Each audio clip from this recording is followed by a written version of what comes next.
Siku ya leo nimekuja na jambo hili. Si kila mtu anaingia kwenye nyumba ya ibada ni kwamba ameingia kumwabudu Mungu. Si kila mtu. Utafiti unaonesha si kila mtu. Ndani ya moyo wangu kuna kataa. Si kila mtu. Haya maneno ni magumu, lakini si kila mtu. Injili ya Yohana sura ya 4 mstari wa 23 unasema, lakini saa inakuja, nayo sasa ipo, wale waabudu halisi watamwabudu Baba katika roho na pia kweli. Mungu ni roho, na wamwabuduo imewapasa kumwabudu katika roho na pia kweli. Mwandishi wa kitabu cha Yohana tunaona ameweka mambo wazi kwamba wapo wanaoabudu katika roho na pia kweli, lakini hapo tunaona wapo ambao hawaabudu katika roho na pia kweli. Lakini katika yote tunaona kuna neno la matumaini, lakini saa inakuja. Kwa hiyo nataka utambue kwamba Mungu yupo kazini bado. Usijikatie tamaa.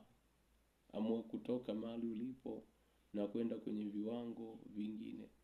Toka kwenye hali ya kuabudu kwa mazoea na kuingia kumwabudu Mungu katika roho na pia kweli. Nataka nikutazamishe sasa au watu wanaoingia kanisani, ambao wanaingia kanisani. Kuna mtu anaingia kanisani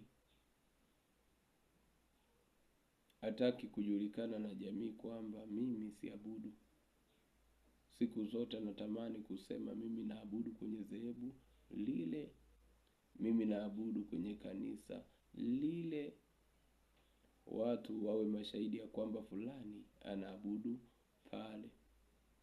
Kwa hiyo mtu hataki kuwa au kukaa bila dini.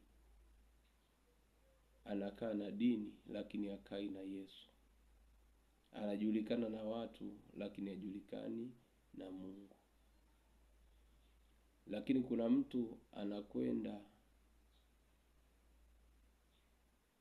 kwenye kusanyiko la ibada kwa ajili ya kuangalia kwaya. Kwa ajili ya kuangalia kwaya. Akiona kwaya, moyo wake unaridhika. Huyo mtu utaona wakati wa mahubiri anaacha mahubiri anaondoka, au wakati wa mahubiri analala usingizi. Huyo mtu wakati wa kwaya anafurahi kweli kweli, analuka luka kweli kweli, lakini wakati wa neno hakuna nacho pokea. Kuna mtu wa namna hiyo. Lakini kuna mtu anaenda kanisani kwenye nyumba hiyo ya ibada kwa ajili ya kujipatia marafiki. Anakuwa amezunguka kwa marafiki mbalimbali, baadaye akasema hawa marafiki wa mtaani, hawa marafiki wengine mimi siwezani nao, ngoja nitafute anayesali, huenda anayesali atakaa vizuri. Kwa hiyo atalazimika kuingia kanisani kutafuta marafiki. Na huyo mara nyingi muda wa ibada unakuta utulivu hakuna, yeye ni kuwapigisha watu story na kuwa busy na mambo yake mwenyewe. Lakini kuna mwingine anayekwenda kwenye kusanyiko siku ya ibada. Huyo mara nyingi hupenda mambo yale ya umoja, mshikamano, vyama vidogo vidogo. Ukipatwa na tatizo mnashirikiana. Ikiwa ni msiba, kuzikwa vizuri. Kuna mtu anaenda hivyo ili akifa siku hiyo azikwe vizuri, au akipatwa na jambo jumuiya ya kanisa ikusanyike. Lakini kuna mwingine anayekwenda kukusanyika ili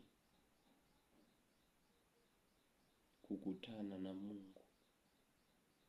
Kukutana na Mungu. Huyu mtu atakuwa tayari kwa lolote ambalo Mungu atasema naye. Ibada za katikati utamuona, ibada ya Jumapili utamuona, na kila lililo la Mungu atalipa kipaumbele. Kila lililo la Mungu atafanyika baraka.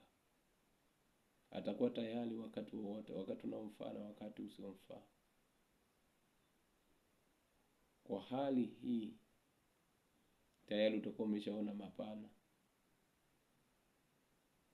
kwamba kuna eneo kubwa la watu wanaoingia, na wengine sijawataja. Utakuwa umegundua kitu na utakuwa umeona kwa mapana. Habari ya moyo ni Mungu peke yake ambaye anatazama, lakini picha ya nje kila mmoja atakuwa anajua, maana yaliyopo nje ndani huko ndio itakuwa kwa wingi. Mungu atusaidie. Saa inakuja, nayo sasa ipo, wale waabudu halisi watamwabudu Baba katika roho na pia kweli, na Baba anatafuta watu kama hao watakao mwabudu katika roho na pia kweli. Mungu atusaidie, Mungu akusaidie. Usitamani jina lako likaandikwa tu kwenye kitabu cha dhehebu. Neno la Mungu nasema hakikisha jina lako limeandikwa kwenye kitabu cha uzima. Kitabu cha uzima sio kitabu cha dhehebu, ni kitabu cha uzima wa milele. Na ndio maana mtu anapoongoza sala ya toba nasema futa jina langu kwenye kitabu cha mauti, liandike jina langu kwenye kitabu cha uzima.